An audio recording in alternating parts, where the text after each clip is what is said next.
বাতাসে মিশে আছে এক পুরনো নিঃশ্বাস। যশোর শহরের ফুসফুসে। আমার শহর এক সময় ছিল ব্যস্তময়, আজ কেবল অতীতের প্রতিধ্বনি।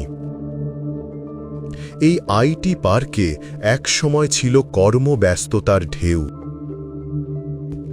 আজ শুধু নিস্তব্ধতা। ভোরবেলা এই পৌর পার্ক থেকেই শুরু হতো আমাদের সকাল, আজকে তা ভরে গেছে আগাছায়। দক্ষিণবঙ্গের একমাত্র এয়ারপোর্ট আজ এক ভুতুড়ে জায়গা।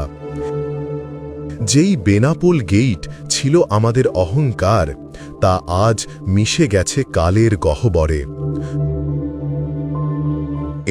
এম কলেজের ক্যাম্পাস, আসাদ গেট আর আমাদের একমাত্র স্টেডিয়ামে যেন একটি পিঁপড়াও খুঁজে পাওয়া কষ্ট।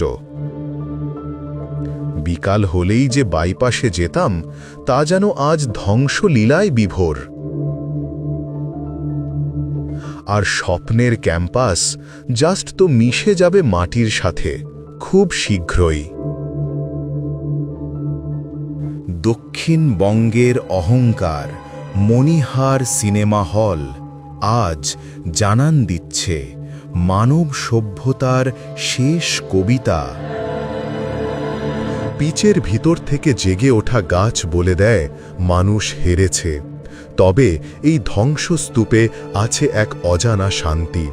পচা মাটির গন্ধ আর ছাদে জন্ম নেওয়া গাছ বলে দিচ্ছে শেষ পর্যন্ত প্রকৃতিই জয়ী হয়।